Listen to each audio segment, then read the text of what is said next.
A wimble No. a wimble The a moment's wimble. No, I was like doing a test. You was just saying shit. I was doing it with a I purpose. was doing a test. Psh, You're well, just copying me. If you talk at the same time as me, you're not testing anything. Okay. You tested my patience. Is camera? Yeah. Rolling? Yeah. Sound? Sorry, yeah. Speed? Yeah. Okay. He's new. Where'd you find this one? I don't know. Craigslist. Offered him $1,000. Oh Offered him $1,000. $1,000. Yeah. Oh, okay. When we're done.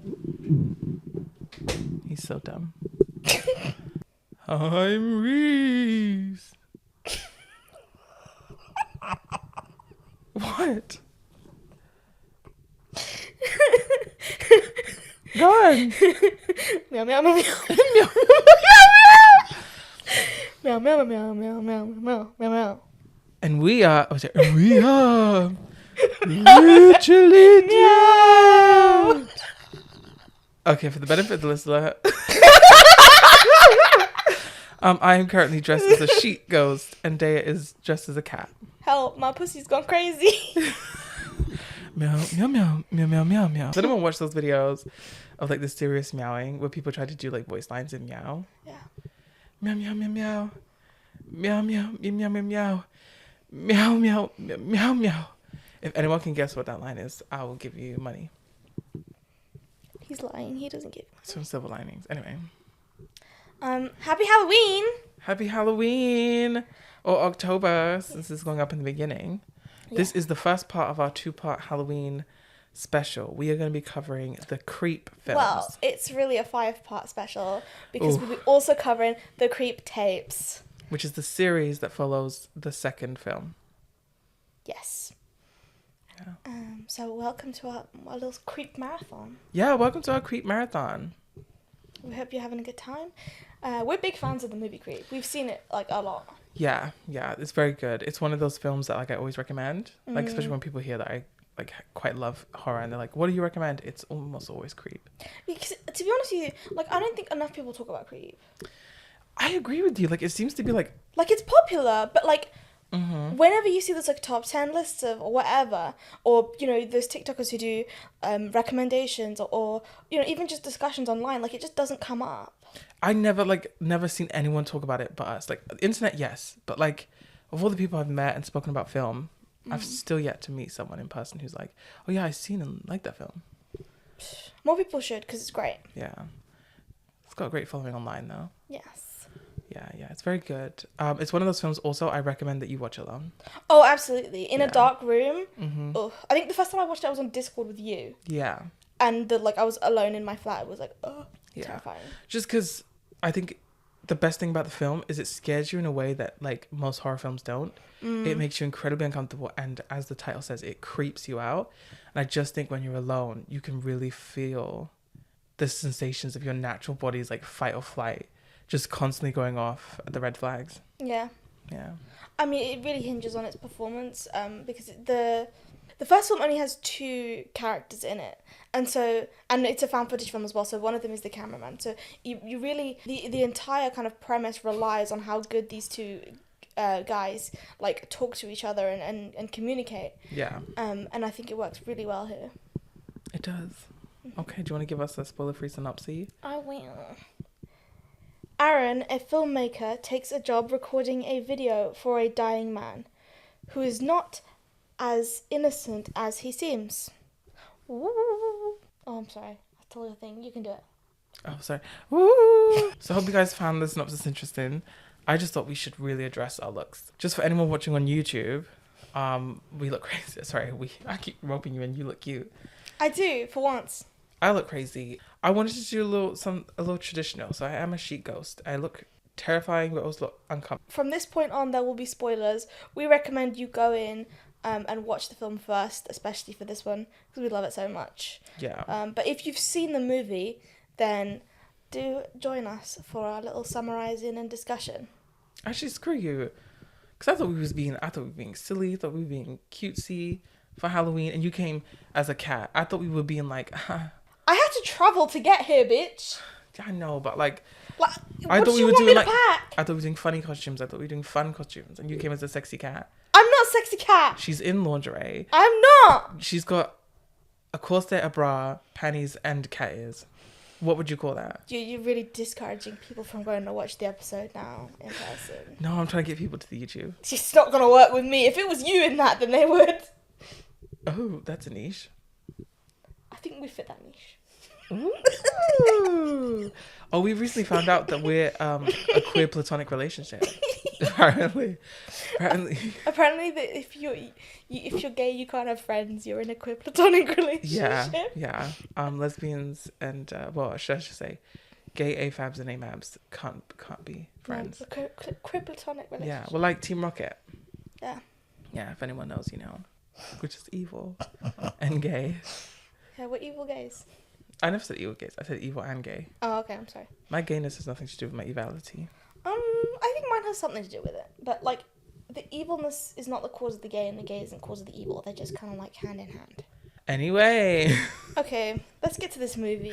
That was me being evil. So The film opens up. Aaron is driving to a mountain. He is chatting to the camera. It's very obvious that our character Aaron is driving into the middle of nowhere. He's on the highway. He's filming his surroundings, and and we're we're seeing. was important because it kind of already gives you red flags. Explain. Okay, so it reads off, looking for a filmmaker to go deep. Let's go deeper together. Discretion is appreciated. It's a short ad, but the whole thing is talking about how emotional honesty is really important, and how you have to go deep in the minds of people, and discretion is required. So clearly, the person putting this ad up doesn't want people to know to go to this place. Where's the red flag? All I've seen is a man on the internet saying he wants to get deep with me. Where is the red flag? That's the red flag. Men don't get deep. They get real deep. Not emotionally. Well, maybe not the men in your life, but sorry. Okay, and then he's driving in this car to get to this mountain, and he's fantasizing. He's like, what if it's this 40-year-old woman who's lonely, wants a guy to give her a good rub down. Wants a younger guy to get up in there and make her less lonely. And he's not completely wrong about all he says. Just the woman part. Yeah. Yeah, that's what I'll say. Still a middle-aged man looking to get rubbed down by a younger man. Sorry, I'm way too sexual right now. Let me calm down. Do you want to just take a minute and come back? Are you okay? No, I'm okay. I can do this. Oh wait, what did they say in Glee? Think of the male. The who? The male. Who's a male? What? The post. Think of the post. Oh, okay. What am I getting delivered? And who by? Think of the mailman. Think of them shorts. They don't go in shorts anymore. No, you're right. They just got a high-vis jacket. That's not so sexy, is it? I can make it work. Are you sure you're okay for this recording? So anyway. The ghost thing is doing something to you. What is wrong with you? Stop! Whatever it is, stop. I will eat your... Anyway. Window jump scare. He arrives at the... This is so fucked. So he arrives at the place. I'm so hot. And he looks around, and nobody's there. He knocks on the door, nobody answers. He passes a tree stump with an axe on it, and looks at that, and again the guy isn't there. So he goes back and he sits in his car, and he's talking, and he's like, "Well, I just came all this way for nothing. He's not here." He tries to call him, nothing. He knocks, nothing. And then the fella just jumps out of nowhere. Yeah. And then, of course, they have a little apology. It's "Oh, I'm so sorry. I didn't mean to scare you. My name is Joseph. I am the one you wanted to record for the day." Although he acts really unusual here. His movement immediately is suspicious. He moves very slowly and then suddenly very rapidly. And then slowly again and very rapid. He's not being aggressive or anything, but it's just incredibly unusual and unsettling. It's uncanny. Performance is very good. Yeah. So then they do start talking about what the aim of the video is, and it's kind of a day in the life type thing for his son. So Joseph explains, "Oh, I have cancer, but my wife is pregnant with my baby. We're calling him Buddy at the moment, and I just want to make a video for him just to show him who I was, because maybe I won't be able to show him. He also starts to cross boundaries a lot here. Like, he asks for a hug. And it's very unusual because they've just met, but it's clearly an Really? attempt to... Sorry, no, I was just making fun of you. Because it's like, where's the red flag? He just wants to go deeper. He just wants to be close to him. Yeah, okay, you've never been on a hookup, but like, No. if you tell them to hook up and they're trying to hug you, that is a red flag. You're not supposed to hug on a hookup. No, you're not there to hug. I know you're supposed to be fucking and all that kind of stuff, but like a physical intimacy like a hug isn't. That's like, not foreplay. That's not foreplay. Okay, that's not. I didn't think it was foreplay, but I didn't think it was like unusual to want a hug. I think that's unusual. You're just like, hey, hug. Some people are just huggers. No, that's how you friend zone people. You hug friends and family. You don't hug. You don't hug Andrew? No, not like that anyway. Poor Andrew. He's not getting hugs. He's not getting anything else. Stop it! Anyway, the point is the creep. Spoiler. The creep is already hugging him, trying to cross his boundaries, trying to make them closer than they are because they are strangers. And he does it under the guise of like, we're gonna get so deep today. We should just sort of like hurry up and like become family already because you're gonna see the real me. We're gonna become one. Yeah, it's weird. Yeah. And then the next thing you know, the guy's like, right, let's have a bath. He gets naked and he sits in the bathtub, and he's like pretending to bathe Buddy, and he calls it tubby time, and he's like, oh. He's completely naked, by the way. Yeah, in this tub, and Aaron's just awkwardly standing there filming him as he like mimes like playing with a baby, letting the baby lie on his chest, like. Yeah. You know, mind you, again, it's more boundary crossing. He's pushing the nudity already. He's saying like, he's really pushing what Aaron will put up with and what he's willing to let him do. Maybe it is a hookup. But no, he's just really like, yeah. I think this is part of his ritual as a killer. I think that he's just like playing these games and trying to like keep moving the goalposts of what is okay until it's too late. Fair. Yeah. Because he obviously has a million red flags. He does. So he sort of like hits you with them slowly. It's almost like testing you. Yeah. Yeah. He's seeing what Aaron is willing to put up with, and like how far he can push, which is what you just said. I'm so stupid. Oh yeah. He ends the scene by like pretending to kill himself. Essentially, he just goes under the water and holds down for a really long time, and then like jumps up. It scares the shit out of Aaron again. Yes. Like pretends to drown himself. Yeah. He loves his jump scares. This is like the second one. I don't know. How do you feel about that? If I was to suddenly start doing that to you, like disappearing and then like just like. I think you would end up with a lot more bruises than you have, because I lash out when I'm scared. I've like. Yeah, but how'd you aim? It depends on how close you are to me. Good to know. Okay. Yeah. I'm gonna get you.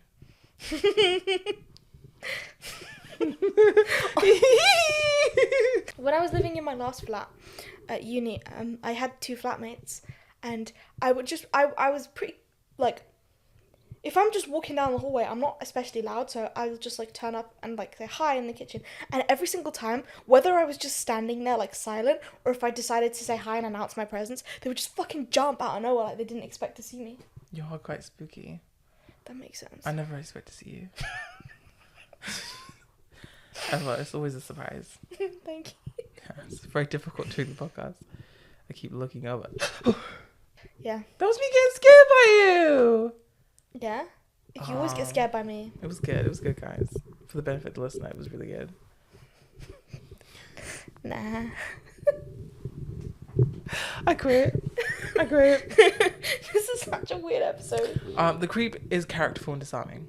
That's something I want to talk about too. I keep talking. You're telling the story, and I'm just telling my opinions. Okay. I know it's so bad. I know I need to, but he is characterful and disarming. Usually, it's charming and disarming, right? Yeah.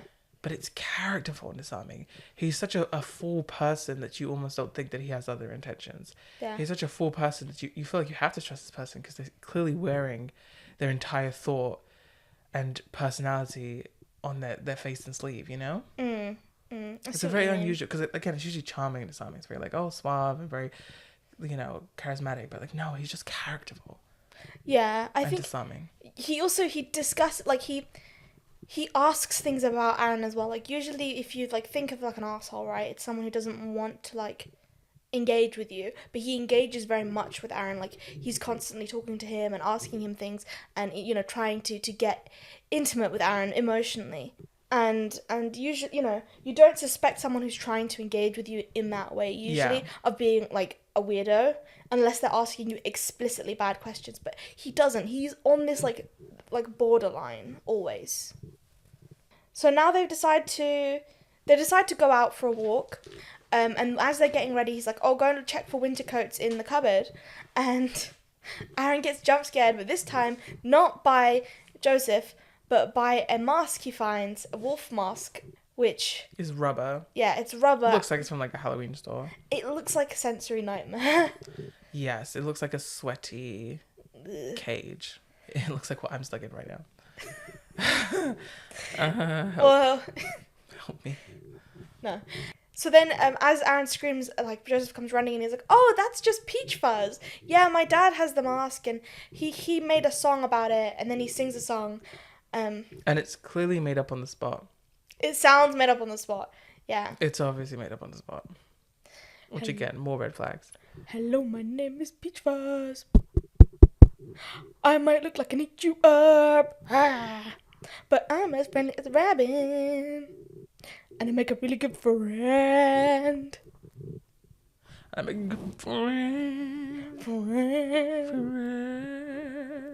There you go. Yeah. You find out later whether or not like an established song. But right now, as a victim, it sounds made up. Yeah, it does. And Aaron definitely has a reaction to it. He's like, "I don't believe you. I feel like you're just making that up." But what dad would use that fucking mask, like, as a friendly thing, right? If my dad had that mask, he'd be using it to scare the shit out of people, not as a friendly thing. That is true. But maybe he just had a good dad. Yeah. You have a great dad. Shut up. I do have a good dad. I didn't disagree.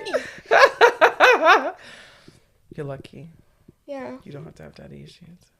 I know, it's great, but when people try and be like hot with him, they're like, "Do you want to call me daddy?" And I'm like, "No, I don't want to call you dad. I have a great father, actually." Sorry. It makes porn really hard to watch. Guys, don't have good relationships with your fathers. You'll have boring sex.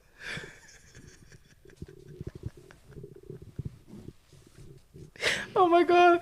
I'm just well adjusted, damn. I'm just well adjusted. And celibate. When you saw... Oh, that was it. So they finally go out into the woods on their trip. Yeah. Can I mind you, everything's being filmed. Now, he does keep telling him, just keep rolling, just keep rolling. Just keep rolling. I wanted to see, like, a natural day, which makes sense, right? Like, if he was being honest about his intentions. Yeah. You want this, like, really realistic day in the life. You want him to see every second. Basically give the boy an experience of spending a day with his dad. And that's really sweet. That's cute. But he's a great... Yeah, he is. Like, imagine watching your dead dad, like, let's say you're, like, however old as a kid, and you see and he's, like, fucking pretending to bathe you and, like, taking this stranger, like, which he ends up taking him to this, like, heart-shaped pool in a rock. And it's just, like, all I can think of is, like, I'd be watching this and I'm like, was my dad gay? Oh, my God. Imagine seeing, like, a POV-style video of your father on a grinder hookup. Sorry, a Craigslist hookup. I don't want to see that. No, I meant, like, romantically. What? Oh, what's the difference? Ugh. This is what I'm talking about. You're such a prude. I'm not a prude. Do we skip the drive and they be in the woods? Look, it takes them fucking forever to get to this heart rock, right? Aaron is like, "Oh, I'm lost. Like, I can't, like, know the way back. Do you know the way back?" And he's like, "No." They even walk, like, into, like, a sewer pipeline thing. Yeah. And so it's like, it's shit water. Like, what are we doing here? Yeah. And he even runs off at one point. Yeah. And Aaron has to try and find him. And again, he jump scares him. He loves jump scaring. They play in the water when they find it. Yeah, they do. And he's like... And he tries to have like a Jesus metaphor moment. Yeah, and he's like, now do me, like baptizing each other in the water. Only the purest of hearts can be healed by this water. He says, "Is your heart pure, Aaron? Is your heart pure?" Testing his morality, testing his goodness when you know who you are. Do you know what? I would be like, no, I'm not pure bi. Yeah, I want to be like, I'm nasty. You might like that. Now let's get wet.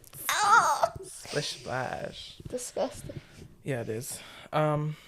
Yeah, he even when they get to the Heart Rock, he puts like J plus A in a heart. I'm like, Yeah, this it's kid so- is gonna watch this video and be like, my dad was a Yeah, it's so gay. Yeah. That is the like first impression you get. First impression. One of the first impressions you get of the creep Joseph is that he's very gay. Bro is gay. He's very homoerotic. Yeah. So much of his boundary pushing, so much of the way he interacts with Aaron, and so many things he does, like putting their initials in a heart. It's homoerotic. It's also foreshadowing. Dun dun dun. Dun dun dun. Then he's like, oh, let's go to a place called Billy Bear's because they do the best pancakes in the whole world. Yeah. And then when they get to Billy Bear's, they're like, so he goes, oh, what's good here? So clearly he's never been to this place before because Aaron has to go, you said it's the pancakes. And he's like, Yeah. well, you know, they changed the menu. He's obviously just like read an ad or something on their way of like the restaurant that said like world famous pancakes, you know? And he was like, oh, let's go to this place I love. They're known for their pancake, you know? Yeah. He's a lying bitch. But then he tries to have an intimate conversation. He asks Aaron, our victim, he says, is there anything you've done that you're ashamed of? Why don't you tell me? Yeah. And Aaron tells this He long even story. turns the camera around on Aaron. Oh, yeah. Which is something he loves to do. Mm. And Aaron tells the story about how he used to piss all the time. And he like wet himself in like a sand pit. Yeah, and how his mum bought him like a sensor, so to know when to go to the bathroom, essentially it would beep as soon as it sensed moisture. And he just sat in that sand pit, beeping away and pissing away as all the kids laughed at him. Anyway, he turns the camera back to the grape, and the creep's like, that was very vulnerable. I want to share something too. And he shares that he took a bunch of photos of Aaron. As he was wandering around before he like showed up in the story. When he first arrived, and he was like, if you remember Daya mentioning, he saw an axe and a stump, and he was knocking on the door multiple times, and no one was showing up. He was actually in the woods taking pictures of him, and he shows the picture of the axe and the stump, and he says, when you saw that, did you think about me using it on you? And he was like, And Aaron's like, well, it crossed my mind. yeah, It's very creepy. very Unusual.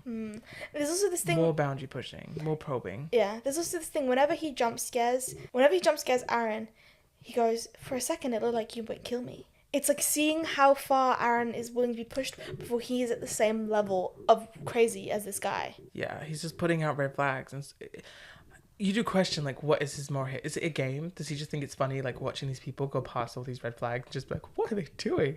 Or is it him justifying their death in a way where he's like, well, I gave them plenty of chances to like get scared and go, but they stayed, you know? Yeah, definitely. So many different motivations it could be, but it's very unusual, very creepy, and very unnerving. Definitely, yes. So then they finally get back to the place that Joseph is staying. It's late at night, and Joseph kind of cajoles Aaron into coming in for a drink, even though Aaron wants to leave. Which I want to talk about that shot. Because when they get home, Aaron stops at the bottom of the steps. It steps up to this house. Yeah.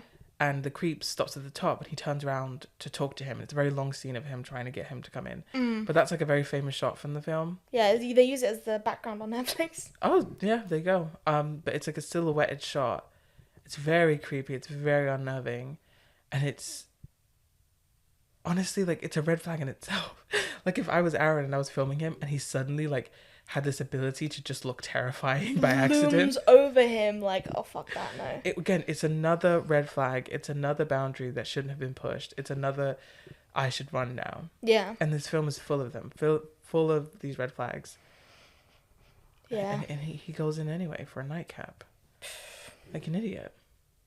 They end up drinking whiskey together, and the creep now confesses something to Aaron, which is disturbing, and it's that he had found animal porn on his computer, and it was from his wife, who was watching it. And so what he did one night was he went out, bought a peach fuzz mask, broke into their like villa house, which is where they are now, and essentially like tied her up and raped his wife.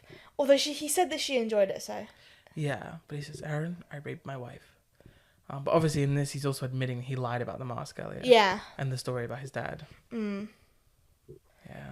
And Aaron is so fucking uncomfortable this entire time. Yeah. This part isn't even on camera. He's like, oh, you have to turn the camera off. But Aaron just clearly just like puts the lens cap on. Yeah, and lies about it being off. Yeah. Because he knows that like he's not safe.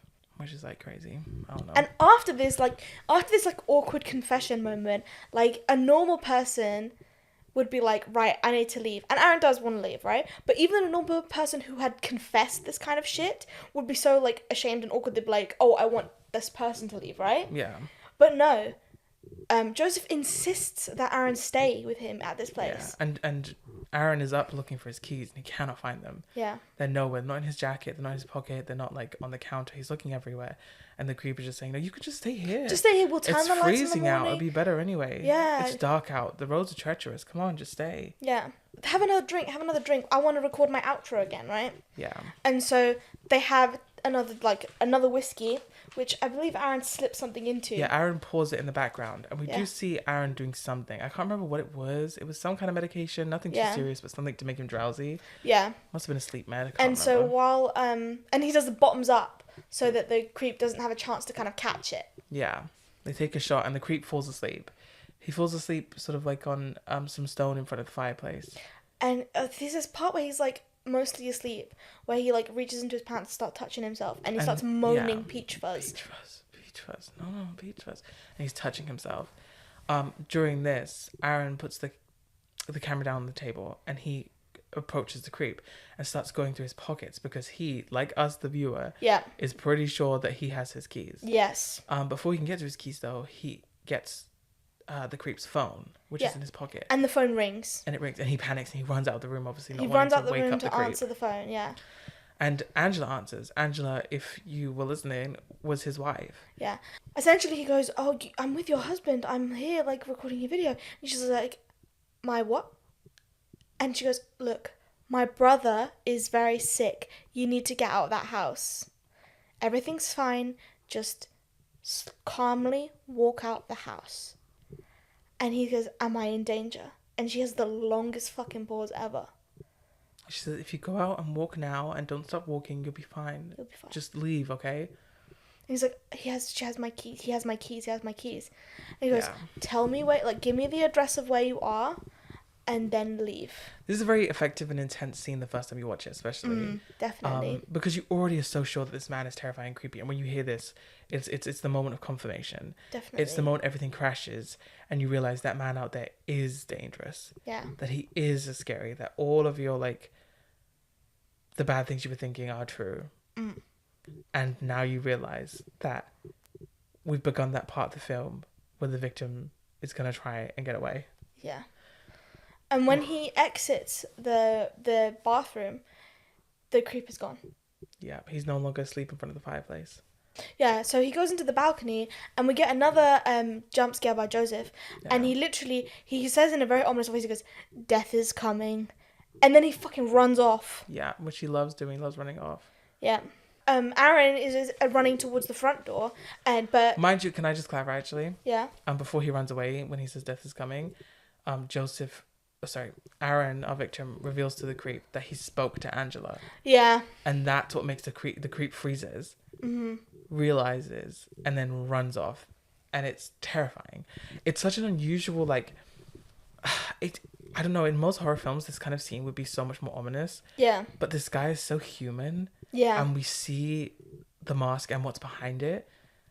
And it's such an unusual moment when you see him panic and run off because you have no idea what he's doing. Is he running to get a weapon? Is he running away to jump scare again? Is he just gonna run off into the woods and then you'll never know where he is ever again? It's I don't know. I just never felt like this about a big bad from a horror before. Definitely. But you know, Aaron explores and tries to go down the steps. He's looking for it looks like a fancy Airbnb, this place, because it's got like stairs everywhere. Yeah, and it's on this one of mountain. those like cabins that you have to like walk up to. Yeah, and I feel like you know those like houses that it has like two front doors. I feel like it's one of those, because so he runs and he's almost at the front door, but then Joseph with the peach fuzz mask on jumps in front of him and he like stops him from exiting and he starts like gyrating. Oh yes, he does. He's stood in front of the door. This scene again. Okay, we have to give this a little bit of justice because it's a very distinct scene. Yeah. But he is stood completely in front of the door, blocking it with his entire body and his arms with the peach fuzz mask on, and he's just making mild little whines and groans. It's very and he's disturbing. breathing very heavily, so his shoulders are going up and down, and it's terrifying, especially when you cover someone's face and you cannot at all read their intentions. You have no idea what the next move is. I mean, even like doing this to like your sibling is terrifying, but it being this stranger in the woods, Yeah. oh, your heart just... It's a very disturbing scene, and you don't know what's happening. And And even he though starts gyrating, and he says something to him. I can't remember. I think it's Aaron who tries to talk to him. Yeah, he asks him a question, and then he nods yes as a response. But what does he ask him? I can't remember if it was, "Are you going to? Do you want to hurt me?" Yeah. And he nods his head in the peach fuzz mask, this wolf mask. Yeah, it's a very terrifying mask. Yeah. Yeah. And then Aaron tackles Peach Fuzz, and Peach Fuzz tackles him. Yeah. And the camera fades to black. Camera fades to black. But it does come back, right? Because the movie's not over yet.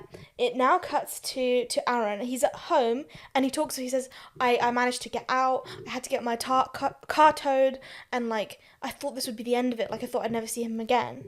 But he sent him a CD. He sent him a CD. And the creep sent him this DVD that he's currently watching of the creep walking up a hill with black bags, which presumably have body parts in them. Yeah. He says Aaron assumes that this is supposed to represent him. And he on the tape, the creep is, like, burying the black bin bags. Yeah. This sequence from now on is quite in and out, because it sort of like bounces between like tapes and Yeah, it does. That Aaron is filming of himself giving updates. I Yeah. think next he gets a package at the door. He what's it called? He breaks the CD as well on camera. This is important.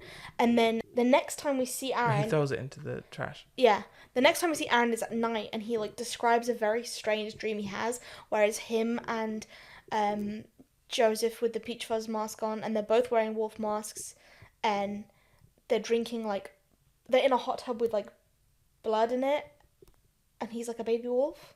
Do you remember that? Oh, his dream. Yeah. Sorry.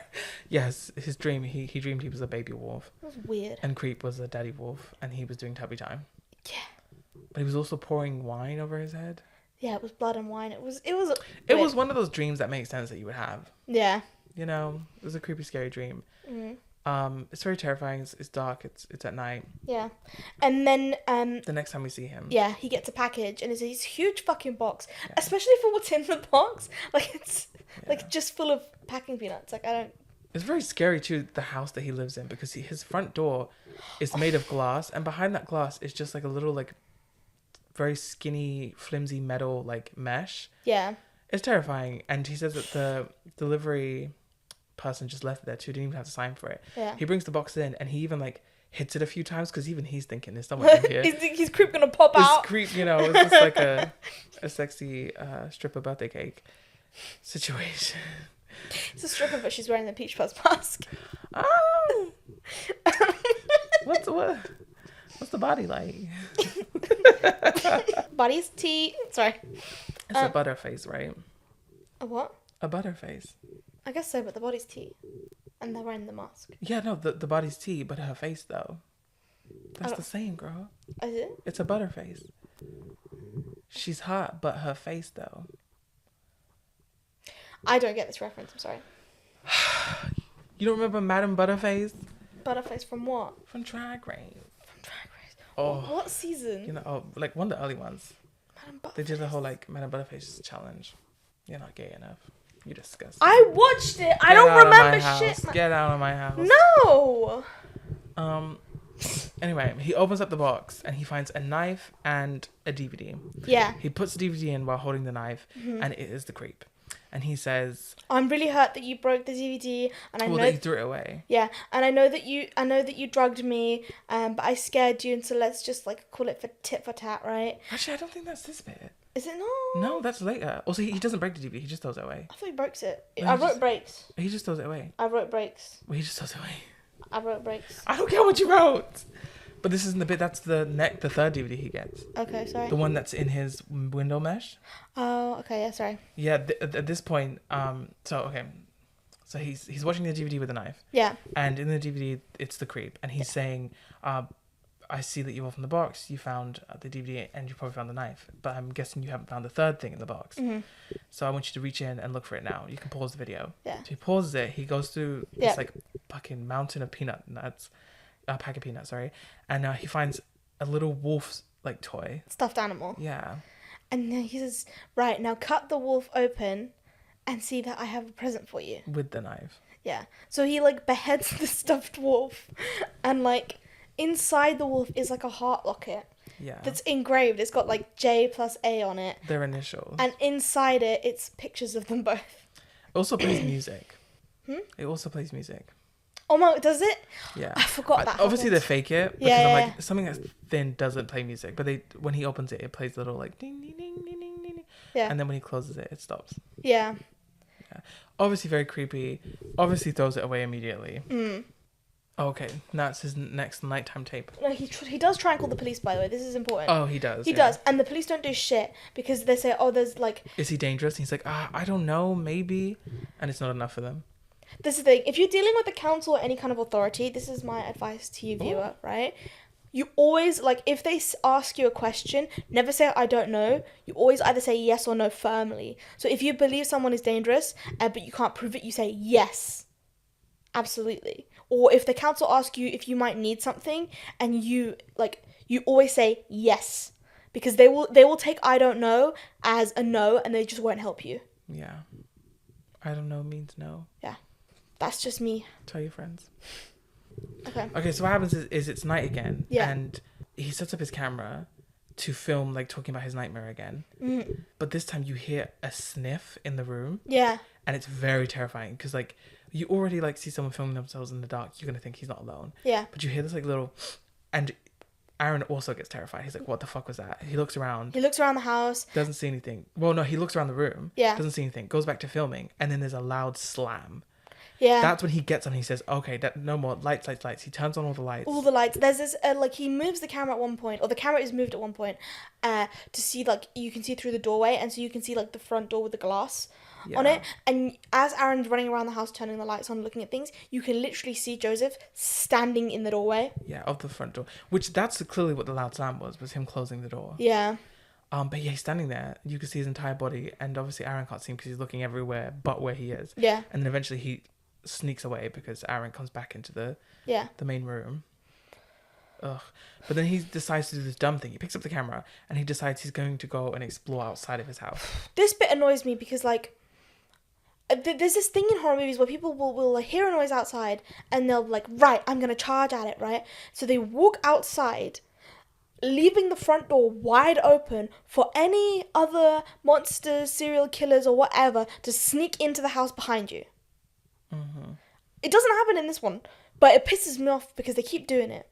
So he goes outside and he looks for Joseph, but he can't find him. He ends up going around his entire house to his garden, down like a really skinny, dark alleyway. It's very terrifying. Yeah. But then he sees that his bins have been knocked over and the bin bags have been rifled through. And he's like, oh, raccoons. He's like, damn raccoons. Which were like, really? Are you okay? That was definitely fucking Joseph looking through your shit. Where's your survival instinct? Then it's still nighttime, and it cuts to Aaron's sleeping face, and you can tell, okay, so now Aaron is being filmed. Yeah. And then in the morning, Aaron notices that the screen on his window is broken, and there's another DVD in there. Yeah. This is the last DVD he sends the creep. And at this point he goes, okay, I know I'm scaring you a lot, but you did drug me, so let's just call it tit for tat. Yeah. I've never really had that much friends, and I lied a lot, and I used to think that I should be an actor because lying is, so natural to me. And he's also really upset because he obviously went through the bins last night. Yeah. And he saw that he had thrown away the DVD. Yeah. And the necklace. Yeah. And he shows it and he's like, I'm really heartbroken that you would throw these away. Yeah. And then he says, look, I just want closure. Like, we can just have a conversation and just talk normally. Like, and then he gives him a location. He says, look, it's a wide open space. Like, if there's people public around, like, let's just have a conversation. And Aaron is a dumb fuck. So he goes, and we see him. He drives there. He leaves his camera in the on the dash, facing the bench he's gonna go sit on. And he says, "My phone is on speed dial to call 911." Yeah, he sits on the bench. He looks around, sees nothing. He sits down and slouches in, gets comfortable, and he's staring into the lake, and he's not moving. And behind him, you can see the creep walk up. In a trench coat. Yeah. Put the axe on the ground next to his feet. Take the peach fuzz mask out of his coat and put it on. Pick up the axe. hold it over his head for a long moment, and fucking thwack him. Yeah, it's very creepy. Yeah. Like before he thwacks him, he takes these 3 steps Yeah. towards him, and it's just like, it's very unusual. You do think, well, why didn't Aaron hear him? But Yeah. Aaron doesn't turn around I once. think the axe shot is very effective as well. Like when he slams it into his head. Yeah. The audio that they add, the clunk sound. Oh, Yeah. It's the only thing you can hear, which is interesting because the scene is very quiet. but it's very disturbing gore-wise. Definitely. And that's how the film ends. And you get a fucking banger-ass credit song on it and everything. Yeah. No. No! You're right. Sorry. What do you mean? I completely forgot about this little bit. Sorry. So you're watching the footage of him getting axed, and then there's a jump scare Yeah. from Joseph, who goes off screen, and then he suddenly goes into the camera. Yeah. And then the camera flips around, and you see that someone was actually filming a screen. Yeah. And it's the creep, and he starts talking to the camera about Aaron. It's like, you'll always be my favourite. You didn't turn around because you're just so amazing and you're pure-hearted and you believed I'd never do that to you. But I did. And you're my favourite. And he he has the disc that he had recorded this entire movie about Aaron on, right? And he'd written like Aaron, but he'd put a heart on it. And then he puts it in a cupboard. And inside this cupboard, you see a bunch of videotapes and also DVDs just with people's names on it. And it looks like a lot. Yes. Right. We realize that he does this a lot. This is a ritual. He's a serial killer. Yeah. And that is the end of the film. That is the end of the film. Thoughts? Okay. So this is the 3rd time I'm watching this film now. Yeah. And I really liked it.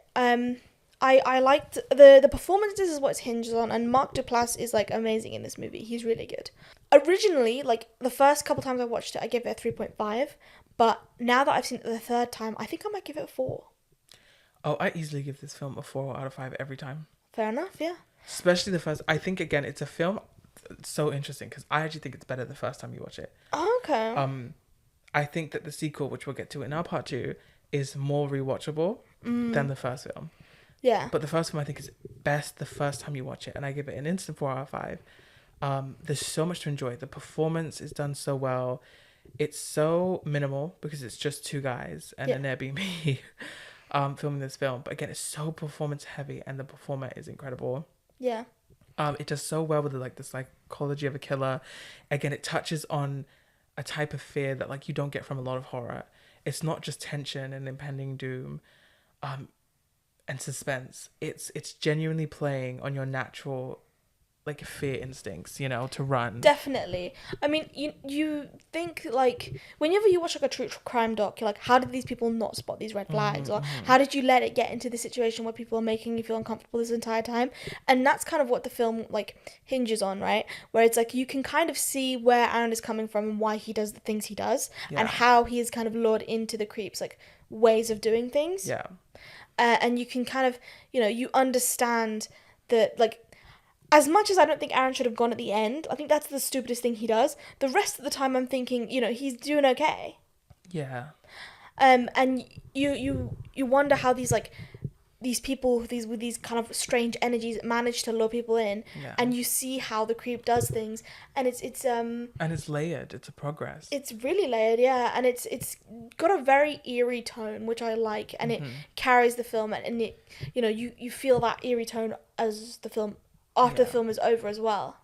And the thing too is like, especially the first section of the film that happens at this cabin, is that entire time you are scared, there's tension, your body's telling you like you need to run, this is uncomfortable, but he never actually does anything bad to him. Yeah. Not until right at the end where he does technically like tussle with him. Yeah. But up until that point, even when the sister calls, he had still never done anything objectively bad to him, hadn't harmed him, hadn't hurt him, and yet you're still scared. Yeah. The unpredictability of someone who is like bad, is capable of doing bad things, but isn't doing anything bad, and you're just like, you know what I mean? It's like that meme where it's like, I just know, but I can't prove it. Yeah. That's me. I'm like, I just know this is a creep and I can't prove it. Yeah. Yeah, it's good though. It's good. So that is it. That was Creep 1. Hope you enjoyed going through with us. Yes, Creep 1 from 2014. Not to be And confused. happy October. Yes. Happy October. Yeah. What are you guys doing for Halloween?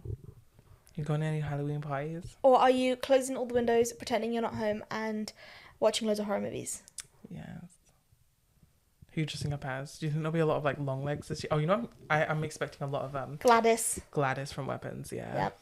Andrew wants to be Gladys from Weapons. Oh, he would make such a good Gladys. Yeah. I'm going to be, on Halloween proper, I'm going to be Uncle Fester from Addams Family. Nice. Yeah. I love that for you. Thank you.